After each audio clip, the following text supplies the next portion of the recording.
আমাদের মিছিল নিকট অতীত থেকে অনন্তকালের দিকে। আমরা বদর থেকে উহুদ হয়ে এখানে শত সংঘাতের মধ্যে এই শিবিরে এসে দাঁড়িয়েছি।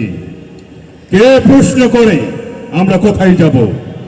আমরা তো বলেছি আমাদের যাত্রা অনন্তকালের। উদয় ও অস্তের ক্লান্তি কোনো দিন আমাদের বিহ্বল করতে পারেনি। আমাদের দেহ ক্ষত বিক্ষত, আমাদের রক্তে সবুজ হয়ে উঠেছিল মুতার প্রান্তর। পৃথিবীতে যত গোলাপ ফুল ফোটে তার লাল বর্ণ আমাদের রক্ত, তার সুগন্ধ আমাদের নিঃশ্বাস বায়ু। আমাদের হাতে একটি মাত্র গ্রন্থ আল কোরআন। এই পবিত্র গ্রন্থ কোনো দিন কোনো অবস্থায় কোন তৌহিদবাদীকে থামতে দেয়নি, আমরাও থামব না। এই পবিত্র গ্রন্থ কোন দিন কোন তৌহিদবাদীকে কোন অবস্থায় থামতে দেয়নি, আমরা কি করে থামি?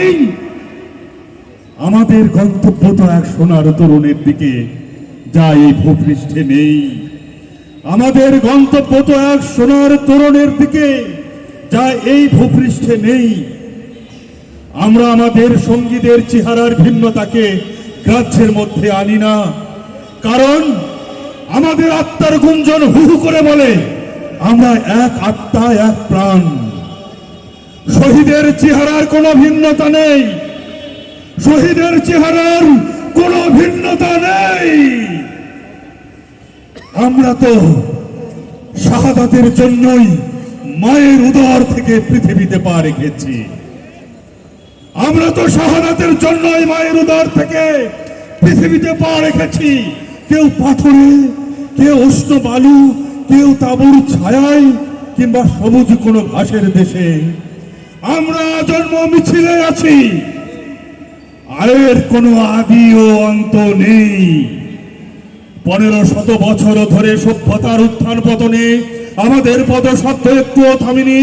আমাদের কত সাথীকে আমরা এই ভূপৃষ্ঠের কন্দরে কন্দরে রেখে এসেছি। তাদের কবরে ভবিষ্যতের গুঞ্জন একদিন মধুমক্ষিকার মতো গুঞ্জন তুলবে।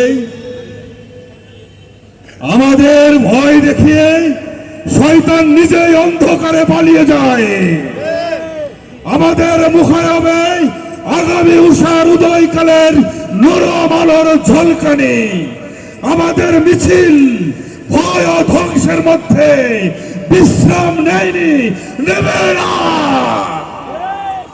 আমাদের পতাকায় কালেমা তাইয়্যিবা, আমাদের এই বাণী কোনো দিন কাউকে থামতে দেয়নি, আমরাও থামব না। ধন্যবাদ। সম্মানিত সুধী।